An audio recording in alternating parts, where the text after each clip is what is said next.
अस्सलाम वालेकुम दोस्तों, पाकिस्तान जॉब्स मार्केट ऑफिशियल में खुशामदीद।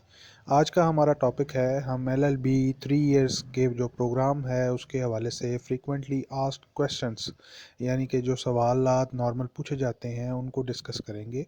तो पहला सवाल है that how many chances a continuing student can avail, यानी कि एक स्टूडेंट जो एलएलबी कर रहा है वो कितने चांसेस ले सकता है इसको करने में।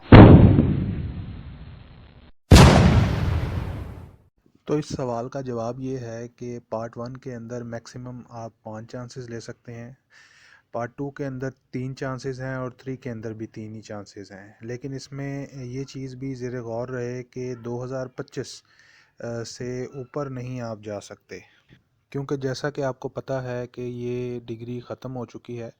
तो लिहाजा इसके अंदर 2025 तक का ही टाइम है और इससे ऊपर आप नहीं जा सकते और इसी के अंदर अंदर आपको डिग्री कंप्लीट करनी होगी।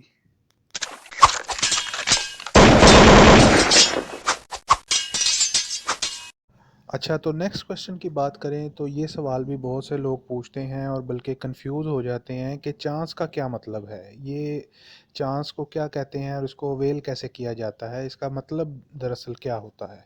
तो ये भी हम आपको बताते हैं।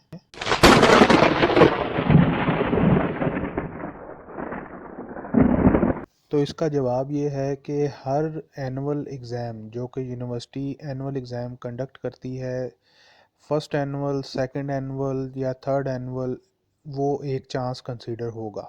यानी नॉर्मली दो चांसेस होते हैं, एक सही पेपर होते हैं, एक सप्ली होती है। तो वो दो चांसेस होते हैं, एक जब आप पहली दफ़ा अपीयर होते हैं और दूसरा जब आप सप्ली में अपीयर होते हैं, तो आपके दो चांसेस हो जाते हैं। तो हर एनुअल एग्ज़ाम वो जो यूनिवर्सिटी कंडक्ट करेगी वो एक चांस कंसीडर होगा। और इसी तरह आप एक साल में दो चांसेस ले सकते हैं या कभी कभी 3 चांसेस भी ले सकते हैं।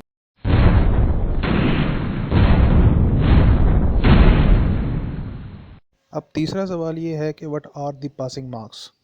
इस डिग्री के हिसाब से अगर देखा जाए तो ये पुरानी डिग्रियों जो हमने की हैं उससे अलग है। अब मैट्रिक में, इंटर में या बीए में तो 33 नंबर वाला पास होता था, लेकिन इस डिग्री में ऐसा नहीं है।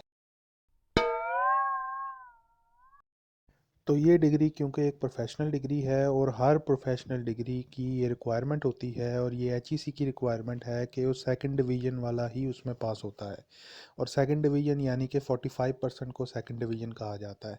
तो इस डिग्री में भी 45% मार्क्स अगर आपके होंगे तो आप पास हैं। जैसे कि फॉर एग्ज़ाम्पल पार्ट वन में 700 नंबर के पेपर होते हैं, तो उसमें कम से कम 315 नंबर लेने वाला पास होता है, बाकी उससे कम नंबर लेने वाला फेल हो जाता है।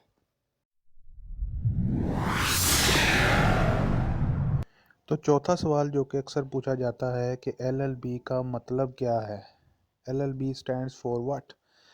तो काफ़ी जो एलएलबी के स्टूडेंट्स भी हैं, इवन के टीचर्स भी हैं और जो एलएलबी कर भी चुके हैं वो भी इस बात का जवाब सही से नहीं दे पाते।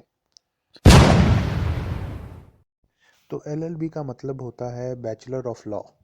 पाकिस्तान के अंदर इसको बैचलर ऑफ लॉ ही कहा जाता है, जबकि लैटिन ज़बान में इसका जो एब्रीवेशन है वो अगर देखा जाए, मुखफ़्फ़ जिसको कहते हैं, तो वो लेगम बैकुलर्स है। और इस को यूके में देखा जाए तो डिग्री ऑफ लॉ कहते हैं। तो पाकिस्तान के अंदर इसके जो मीनिंग है वो बैचलर ऑफ लॉ है।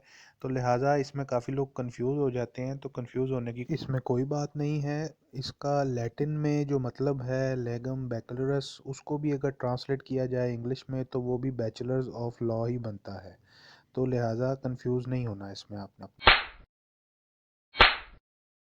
पांचवा सवाल ये है कि difference between barrister, solicitor, lawyer and advocate. ये सवाल काफ़ी सुनने में आता है और लोगों के जहन में ये सवाल रहता है, काफ़ी लोग इस पे कंफ्यूज हो जाते हैं। इवन के जो प्रैक्टिसिंग प्रोफेशनल्स हैं इस शोबा में, वो भी इसके बीच का डिफरेंस कई बार नहीं जानते या सही से बयान नहीं कर पाते।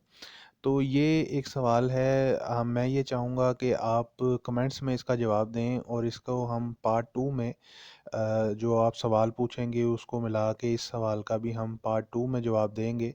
तब तक आप कमेंट्स में इसका जवाब दें कि दरअसल इसको डिफरेंशिएट कैसे किया जा सकता है और आपस में इनका डिफरेंस क्या है। तो बहुत शुक्रिया, आज तक के लिए इतना ही। और हमारे चैनल को सब्सक्राइब कीजिएगा, हमें उससे ज़रा मोटिवेशन मिलती है, ताकि हम ये रिसर्च वर्क होता है इसको में मेहनत लगती है, तो ये करते रहें। और हमारे चैनल को सब्सक्राइब करेंगे, हमें मोटिवेशन मिलेगी, तो ही हम ये करते रहेंगे। और वीडियो पसंद आई हो तो लाइक कीजिएगा और शेयर ज़रूर कीजिएगा।